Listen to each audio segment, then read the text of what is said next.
Bonjour à toutes et à tous, je vous propose de faire ce deuxième petit cœur en mat et en jouant avec les torsions pour créer des ouvertures à chaque fois différentes.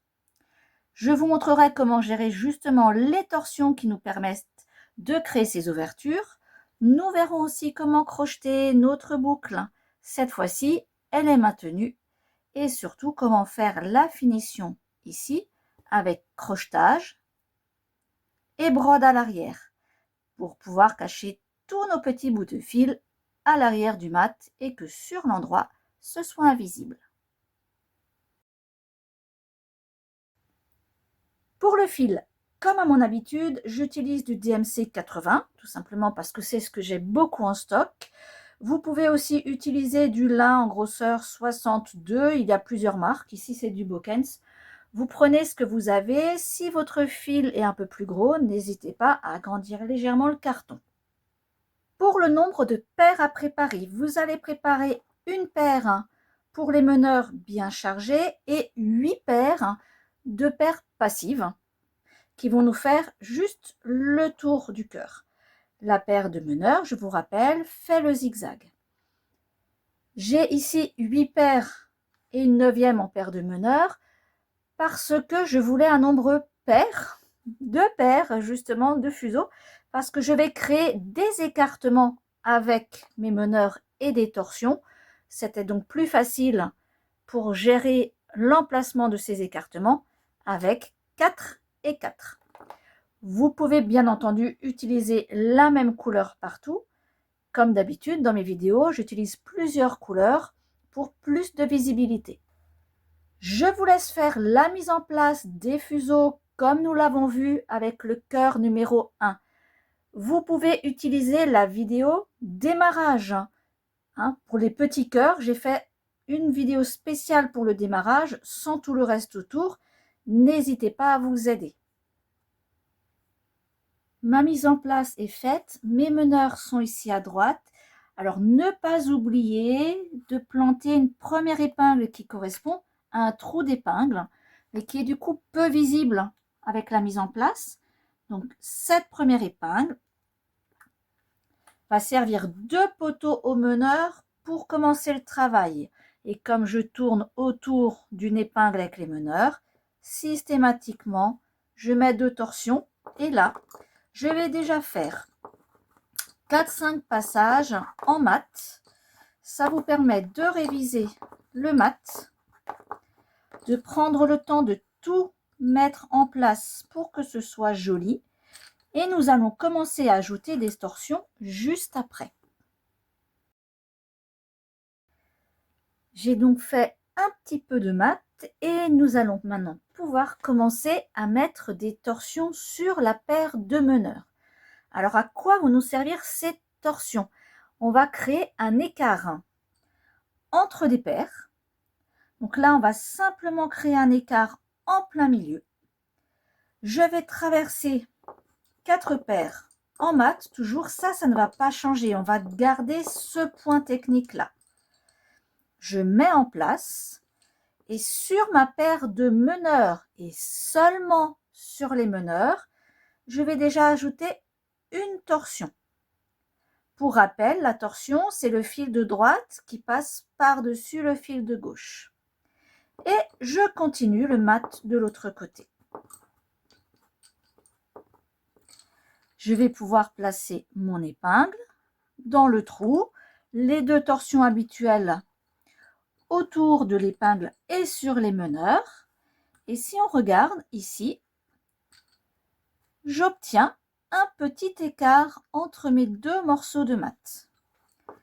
Je repars dans l'autre sens. Au même endroit, je vais faire à nouveau une torsion et je continue. Je reviens maintenant au centre avec mes meneurs. Cette fois-ci, je vais faire 2 torsions. C'est-à-dire que je vais agrandir finalement mon écartement. Vous n'allez pas forcément voir cet écartement plus grand tout de suite. Il va falloir peut-être plusieurs passages. Donc là, allez, on va dire 2 passages. je vais faire 2 torsions. 1, 2 et je continue.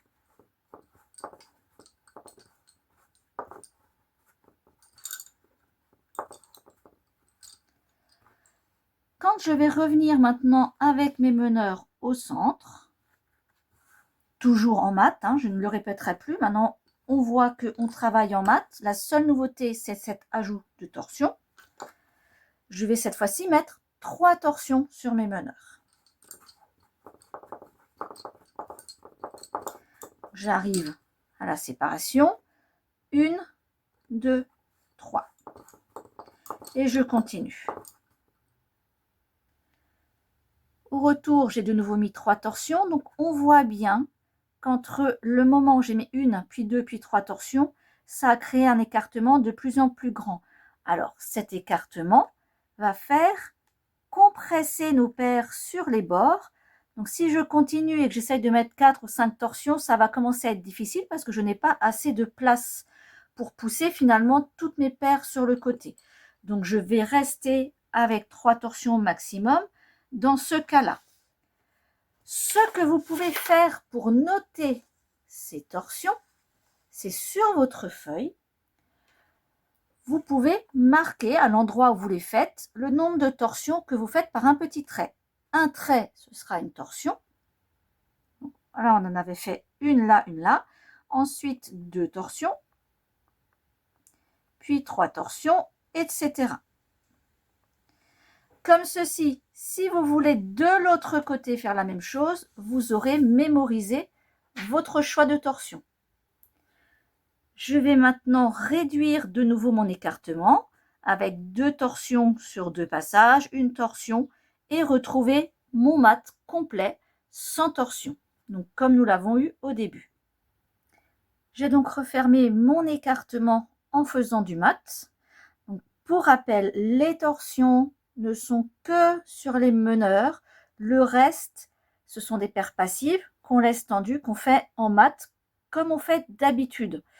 Je ne dis pas qu'il n'y aura pas d'autres cas où on mettra aussi des torsions sur nos paires passives, mais pas ici.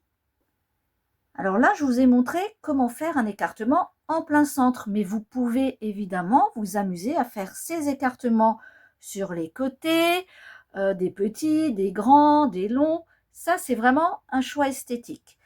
Alors, je connais cet écartement sous le doux nom de crevé. C'est très mignon, n'est-ce pas? Si vous connaissez un autre nom pour ce genre d'écartement, n'hésitez pas à le mettre en commentaire sous la vidéo. Je suis vraiment curieuse.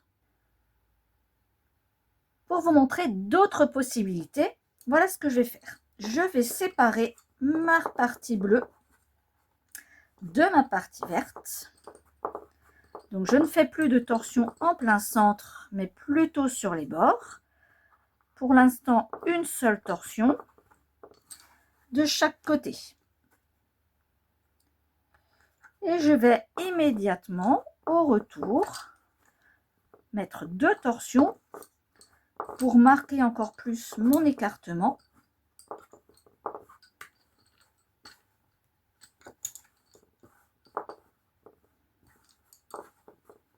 Et je prends le temps de mettre en place. J'ai fait plusieurs rangées avec 2 torsions de chaque côté, donc on voit bien que nos crevés, là, font un trou sur les côtés. Donc c'est pas du tout le même schéma que nous avions avant. Et je vais encore changer. Alors cette fois-ci, je ne vais plus mettre 2 torsions parce que sinon ça fait 2 plus 2, on est déjà à 4. Et je vais en rajouter. Donc ça va commencer à être un peu compliqué. Donc je vais remettre qu'une seule torsion. Je vais en mettre aussi une au milieu des verres. Donc je sépare en fait mon mat en plusieurs parties. Donc vous voyez, vous pouvez vous amuser vraiment avec plein de façons de faire. Là, je ne cherche pas quelque chose d'harmonieux puisque je suis en démonstration dans ma vidéo. Mais de votre côté, n'hésitez pas à tenter plein de choses. Amusez-vous et regardez ce que ça donne. Là, je viens de mettre 2 torsions du coup au centre et je vais regarder sur quelques rangées ce que ça peut produire comme motif.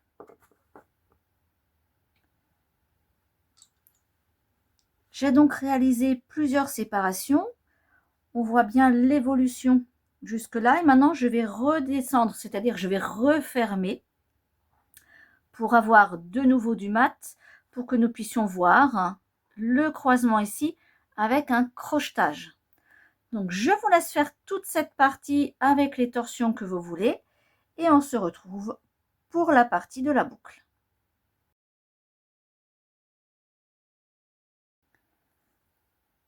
Pour la partie de la boucle du cœur, vous allez pouvoir continuer votre travail ici comme d'habitude. Ce n'est pas à ce moment-là qu'on va crocheter, c'est quand on va arriver au bout de la boucle avec notre mat qu'on va crocheter certains fuseaux.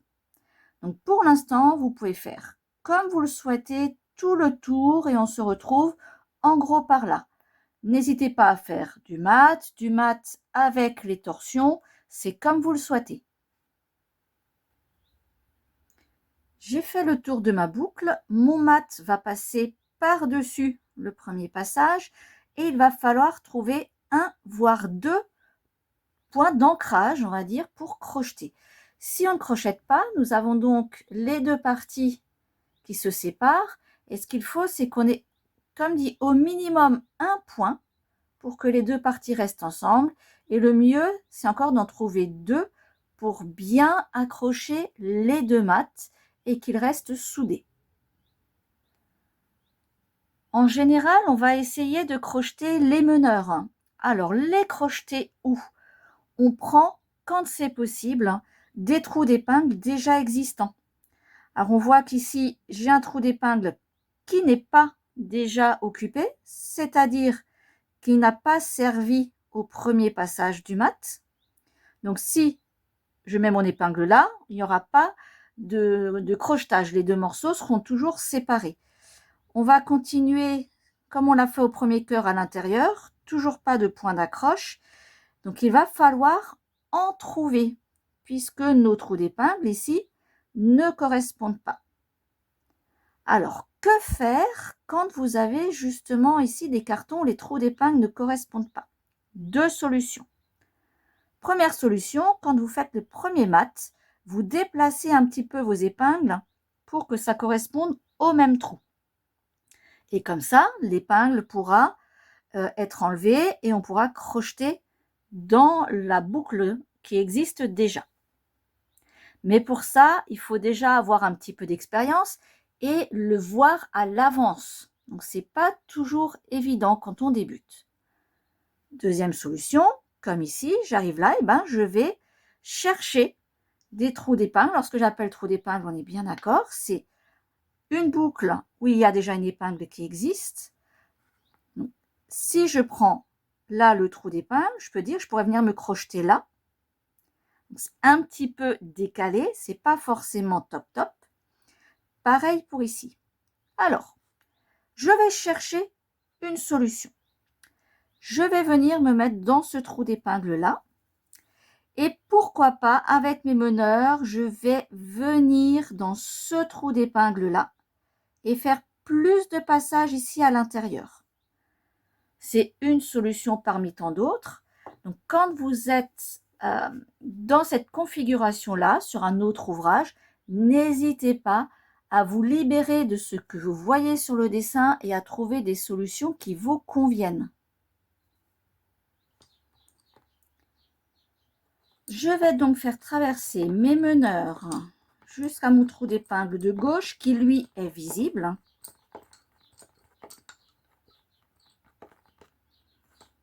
Ici.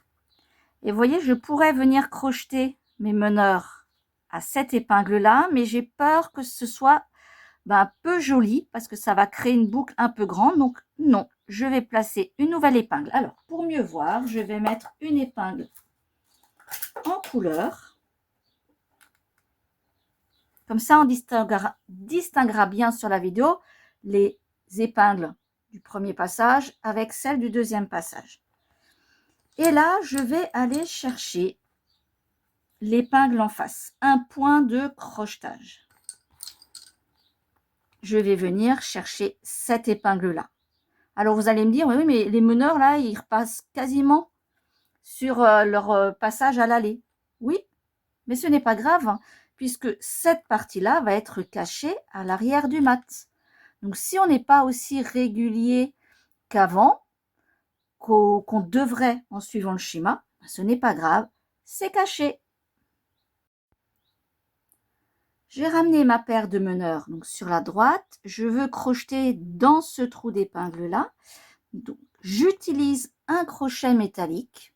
C'est ce que j'ai sous la main. On peut prendre aussi un œil magique.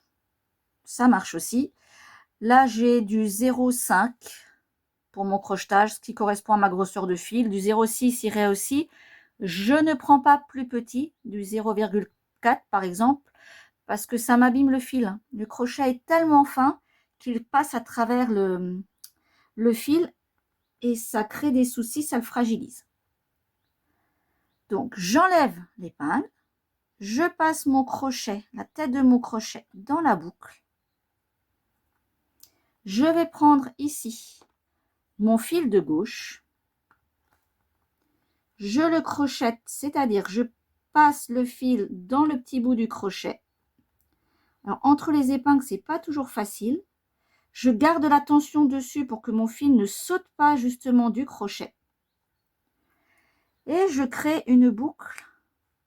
Voilà, vous voyez le fuseau qui avance quand je crée une boucle. Cette boucle-là, ici, elle va me servir à passer l'autre fuseau, celui de droite, à l'intérieur, de haut en bas. Et je tire délicatement pour resserrer les fils contre mon trou d'épingle. Et là, je suis crochetée. Je peux remettre l'épingle dans le trou, ça va servir de poteau. Mes meneurs vont passer derrière et vont tourner pour continuer le mat. Donc là, je continue mon mat comme je l'ai fait déjà dans le premier cœur. Je vais venir mettre une épingle au milieu quelque part de mes fils pour que ça serve de poteau. Si je regarde pour la suite, je vais pouvoir mettre une épingle là pour faire un autre virage. Alors, ça voudrait dire que je pourrais venir directement ici à ce trou d'épingle. Mais pareil, mon épingle ici est un petit peu loin, un peu à l'extérieur. Alors, je vais faire autrement. Je vais mettre déjà une épingle là. Je vais mettre une autre épingle à l'intérieur, toujours de mon premier mat. Et je vais venir crocheter une deuxième fois ici, sur cette épingle-là, avant de repartir pour faire mon mat. J'ai fait mon premier virage là, je vais faire un deuxième virage là. Donc, mon mat là est très serré, enfin, les passages des meneurs sont très serrés. Et comme je vous ai dit, ce n'est pas grave, on est caché sur l'arrière. Et maintenant, je vais venir faire mon deuxième crochetage dans ce trou d'épingle là. Donc, je soulève, hop, mon épingle, je passe mon crochet dans le trou, je prends mon fil de gauche. Alors, si vous trompez de fil, vous prenez le droit, ce n'est pas grave, hein, pas de panique, pas la peine de tout défaire. C'est une habitude que j'ai, surtout avec les débutants et débutantes, de garder une rythmique au niveau du fil à prendre, pour ne pas avoir à réfléchir. Je passe dans la boucle le fil de droite et voilà, c'est crocheté. Je vais prendre maintenant d'abord le temps aussi de tout mettre en place avant de finaliser mon crochetage. Et voyez, mon mat à l'arrière suit bien la ligne qu'on avait. On est accroché ici à droite et ici à gauche. Et quand on va décrocher notre cœur du carreau, ces deux parties seront bien soudées ensemble. Et je peux repartir sur la droite et reprendre mon mat normalement. Alors, Vous allez voir que quand j'arrive sur la droite, si c'est un peu serré, vous pouvez très bien décaler votre trou d'épingle. Là, si c'est trop serré, vous le décalez d'un petit millimètre. Hein. Ce n'est pas un souci. Il faut que vous soyez à l'aise. N'hésitez pas. Et on continue. Et de l'autre côté, pareil, si ici vous trouvez que vous êtes un peu trop serré, décalez votre épingle d'un petit millimètre. Et c'est parti pour la suite du travail. On va pouvoir continuer l'autre partie du cœur tranquillement avant d'arriver à la partie du crochetage final. Je vais profiter de cette dernière partie pour vous montrer qu'on peut avoir un cas où nous allons mettre des torsions aussi sur nos paires passives quand on fait justement, comme nous l'avons vu au-dessus, des crevés.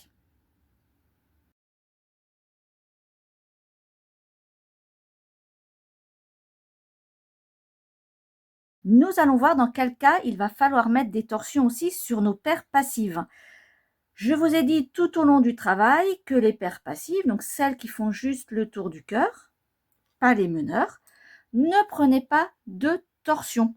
On les garde vraiment toutes droites. Maintenant, il va y avoir un cas un peu particulier. Quand on va séparer juste une paire de tout le reste. Je vous montre. J'ai ici mes meneurs. Je vais prendre ma première paire passive. Je la croise en point fermé comme d'habitude. Là, il n'y a pas de changement. Et je vais mettre, allez, on va dire 2 torsions sur mes meneurs. Je traverse tout le reste en mat. Et je vais juste séparer à nouveau la paire qui est vers l'intérieur. Donc, on va appeler ça la paire de bordure. Je mets 2 torsions sur mes meneurs. Et je sépare du groupe, du mat, cette paire de bordure. J'ai donc une paire qui se retrouve toute seule là, un gros groupe et une paire qui se retrouve toute seule ici. Je vais maintenant devoir mettre aussi des torsions sur ces 2 paires-là. Parce que lorsqu'on va les traverser, comme elles sont isolées, si je ne mets pas de torsion, on va voir 2 fils parallèles. Je vous montre. On voit ici que lorsque la paire est séparée du reste du groupe, j'ai ajouté des torsions. Et ces torsions vont permettre d'avoir une belle ligne de fil. Regardez ce qui se passe si je ne mets pas de torsion. Donc là, j'ai exprès laissé sans torsion. Je traverse en point fermé. Je place mon épingle. Je fais mes torsions sur les meneurs parce que ça, j'ai pris l'habitude de le faire. Et en fait, on va avoir ici les 2 fils qui se séparent. Et cette séparation-là, là j'exagère évidemment pour la vidéo, je vais pencher mon épingle, ça ne va pas être joli. On va vraiment avoir 2 fils parallèles plutôt que 2 fils entortillés. Donc c'est simplement ici un effet esthétique. Si vous oubliez ces torsions, ça va se voir tout de suite. Donc pour mettre les torsions, c'est pas très compliqué. Donc sur les meneurs toujours, vous en mettez 1, 2, voire 3, etc. Ça va dépendre de l'espace que vous avez entre 2 trous d'épingle. À vous de voir.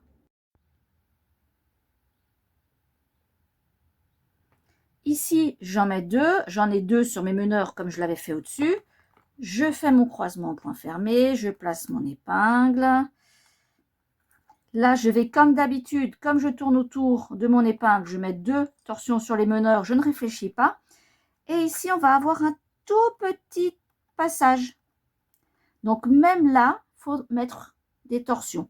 Alors là, comme le passage, il est tout petit, je n'en mets qu'une. Vous allez me dire, oui, mais si là, j'en mets pas, non, effectivement, ça ne va pas se voir. Mais c'est une habitude à garder, à penser. Votre paire passive est toute seule et fait un chemin toute seule, il faut mettre des torsions. Donc là, j'ai mis une torsion, je recroise en point fermé. Je repars avec mes meneurs dans le travail. Sur ma paire ici passive, je n'ai pas de torsion. Alors, au choix, vous attendez d'être revenu avec les meneurs pour penser à les mettre. Ou vous pouvez très bien les mettre tout de suite en préparation du retour des meneurs. Je suis maintenant sur la paire intérieure. Vous voyez, j'ai aussi mis 2 torsions et on a quand même l'impression ici que c'est un petit peu trop. Parce que le but, ce n'est pas aussi de mettre trop de torsions. Si je croise là, ça risque d'être difficile de les mettre bien en place parce qu'on va avoir trop de torsions dans ce petit espace. Donc là, c'est vraiment en jugeant en fonction de l'épaisseur de votre fil que vous allez pouvoir voir si c'est joli ou pas. Donc, testez. Là, je vais en mettre qu'une. Sur mes meneurs, toujours 2. Je plante mon épingle, je mets 2 torsions sur les meneurs parce que je tourne autour de l'épingle, une torsion sur ma paire passive pour le tout petit chemin derrière l'épingle et je repars. Et là, vous allez me dire, mon Dieu, quel casse-tête!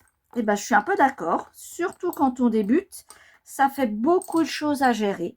Donc, si cette solution ici ne vous convient pas et trop, on va dire, trop à gérer dans ces premiers projets, ne le faites pas. Contentez-vous de faire ce qu'on a vu plus haut, simplement des torsions sur les meneurs à l'intérieur. N'allez pas trop vite, parce que si vous oubliez ces torsions-là, justement, ça ne va pas faire joli, ça peut gâcher tout votre ouvrage.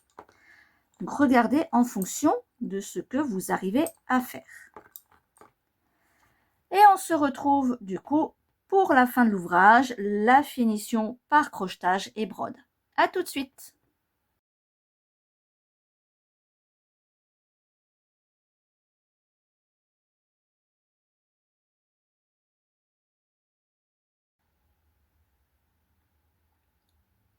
Nous voici arrivés à la fin de l'ouvrage. Je vais vous montrer comment accrocher votre mat d'arrivée au mat de départ. On va aussi devoir crocheter, donc on aura besoin du crochet métallique que nous avons utilisé tout à l'heure. Mes meneurs sont ici sur la gauche. Je dois encore les amener sur ma droite ici au bord. Donc, je vais traverser une dernière fois tout mon mat. Et on va crocheter dans notre mat de départ les meneurs et pourquoi pas, on peut aussi crocheter une ou plusieurs paires passives. Tout dépend évidemment de l'ouvrage. Donc là, je vais rester dans notre cas personnel, mais vous pouvez très bien avoir à crocheter dans un autre ouvrage plusieurs paires passives si votre mat est large et qu'il existe plusieurs trous d'épingle. On voit sur le papier que nos meneurs, quand ils reviennent sur la droite, on est vraiment au niveau du départ. On va avoir ici notre épingle de montage que nous avons placée tout au début pour mettre en place notre première paire passive et notre paire de meneurs. On va déjà se servir de cette épingle-là pour crocheter nos meneurs et on va ramener encore nos meneurs de l'autre côté. Alors ici, pareil, vous voyez, ce trou d'épingle qui pourrait nous servir à crocheter est décalé par rapport à notre mat. Lorsque vous ferez un autre cœur, n'hésitez pas à décaler un petit peu votre épingle ici pour pouvoir avoir un autre trou de crochetage. Cette épingle-ci va nous servir à crocheter une paire passive et à vous faire la démonstration du crochetage de cette paire-là. On pourrait très bien ne rien crocheter dans celle-ci, mais autant profiter de la vidéo pour voir comment faire.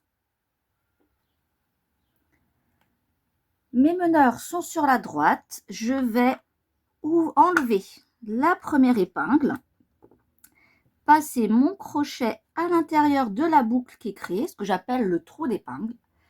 Je vais crocheter, allez, ici, mon fil de gauche. Pour vous aider au crochetage, vous pouvez prendre votre fil et créer une petite boucle. Ça va vous permettre de mieux guider votre fil, comme si vous alliez à la pêche. Hop, je m'accroche dans le crochet et j'accompagne. Ça évite que le fil se décroche du petit crochet. Ça crée donc une boucle. Je prends l'autre fuseau, je le passe dedans, comme nous l'avons fait tout à l'heure. Et j'emmène tout ça en vérifiant que ça ne s'accroche pas dans les autres épingles jusqu'au carreau. Je peux remettre mon épingle, surtout celle-ci qui va nous servir à faire tourner nos meneurs. Alors, vous avez vu, je n'ai pas mis de torsion sur mes meneurs avant de les crocheter. Ça va dépendre toujours des situations, si on met des torsions avant ou pas. Là, je n'en ai pas mis parce que je veux que mes paires passives viennent le plus contre l'épingle possible pour qu'on ait un alignement qui soit sympathique. Avant de crocheter, de repasser mes meneurs, je vais crocheter une des paires passives. Je regarde celle qui arrive le plus face à mon trou d'épingle. Vous voyez ici, c'est très serré.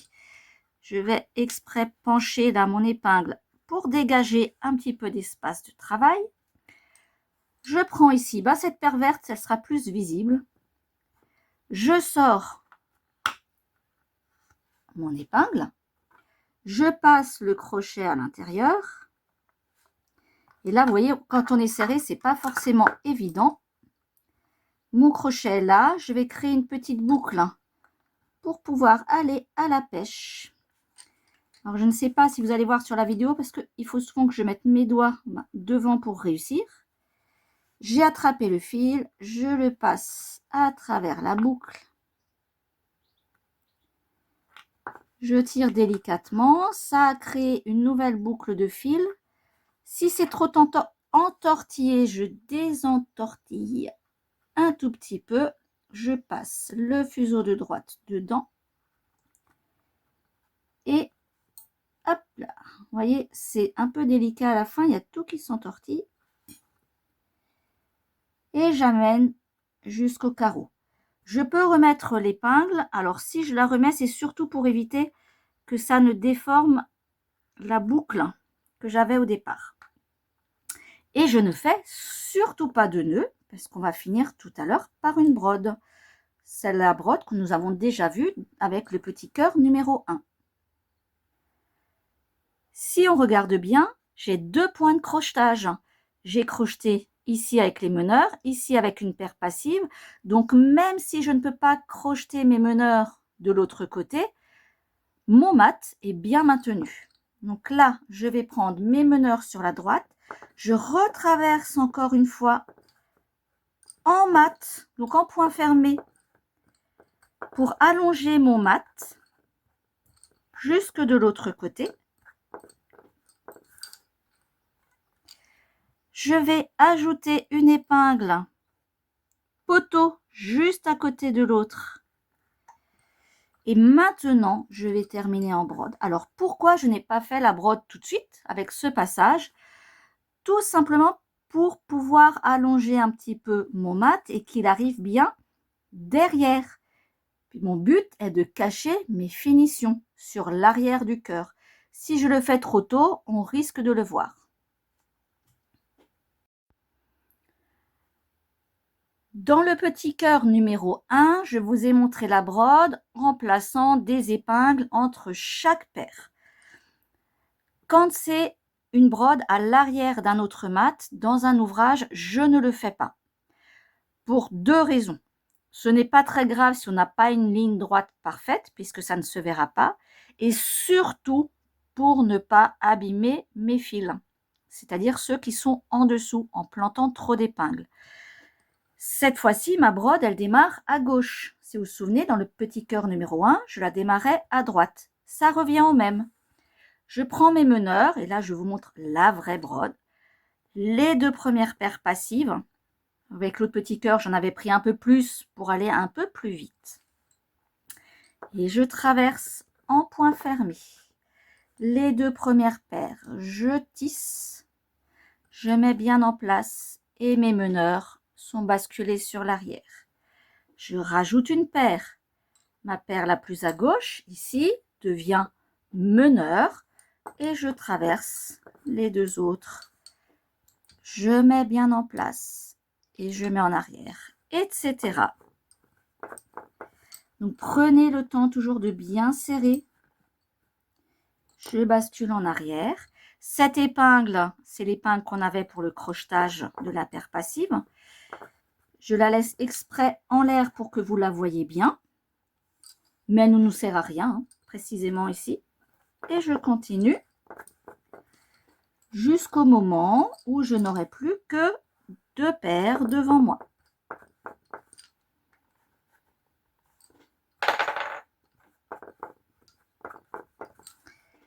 Je suis arrivée au bout. Toutes les paires, à part les deux dernières, sont mises sur le côté. Ces 4 fils vont me permettre de faire le seul nœud final, groupe de nœuds. Pour rappel, on démarre par un point fermé. Je repose. Je prends les 2 fils du centre, je fais un nœud que je cale bien contre les fils. Je repose. Un nœud à droite, un nœud à gauche et pour terminer, un double nœud au centre.